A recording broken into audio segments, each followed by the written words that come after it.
Hi guys, welcome back to learning. आज हम देखेंगे कि कैटेगोरिकल डाटा को, मल्टीवेरिएट कैटेगोरिकल डाटा को किस तरह से हम रिप्रेजेंट करते हैं। टैबुलेटिंग एंड ग्राफिंग हम कर रहे हैं इंजीनियरिंग स्टैटिक्स में।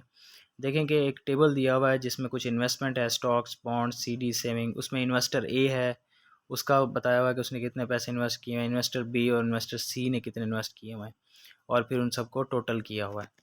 तो इसको हमने ग्राफ की फॉर्म में किस तरह रिप्रेजेंट करना है ये हम देख लेते हैं। Tabulating and graphic multi variate categorical data, side by side charts. तो साइड बाय साइड चार्ट्स को हम किस तरह से रिप्रेजेंट करते हैं, आप देखेंगे इन्वेस्टर ए को हमने रेड से जो है हाईलाइट किया हुआ है और इसी तरह इन्वेस्टर बी को जो है हमने वो येलो से और इन्वेस्टर सी को लाइट ब्लू से, स्काई ब्लू से किया हुआ है। तो जितने जिस जिस स्टॉक में जितना जितना उसने इन्वेस्ट किया है, जैसा कि सेविंग्स में जो उन्होंने किया हुआ है, उनको हम कंपेयर करके रेड वाला बार जहाँ तक जाएगा वहाँ तक लिख देंगे।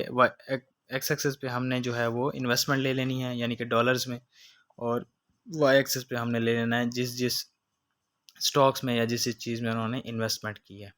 जैसा कि सेविंग्स में जो इन्वेस्टमेंट किए हैं इन तीन बंदों ने, वो हमने डिफरेंट डिफरेंट कलर से उनको कंपेयर करके लिख दिया है। फिर सीडी में जितनी इन्वेस्टमेंट हुई है, फिर बॉन्ड्स में जितनी इन्वेस्टमेंट हुई है, इन सबको जो है तीनों को एक साथ रिप्रेजेंट करके, बेसिकली इसका मकसद ये होता है कि हमने कंपैरिजन करना होता है मल्टीवेरिएट कैटेगोरिकल डाटा में। Contingency table for investment choice, इन इन चीज़ों में हमने क्या करना होता है, बेसिकली कंपेयर करना होता है कि किस तरह से जो है डिफरेंट इन्वेस्टर जो है वो इन्वेस्ट कर रहे हैं।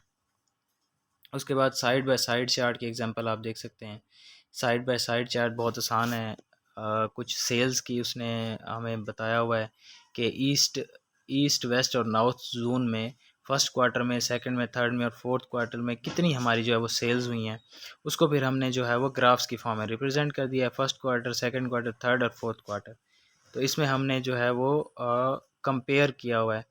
कंपेयरिंग जो है, पहले जो हमने किया था उसमें हमने देखें हॉरिजेंटल बार थे और इसमें जो है वो वर्टिकल बार हैं साइड बाय साइड चार्ट्स में।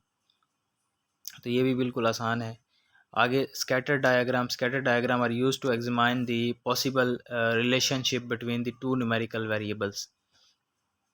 तो स्कैटर डायग्राम जो क्या है, वो बेसिकली एक रिलेशनशिप है दो न्यूमेरिकल वैल्यूज़ के दरमियान।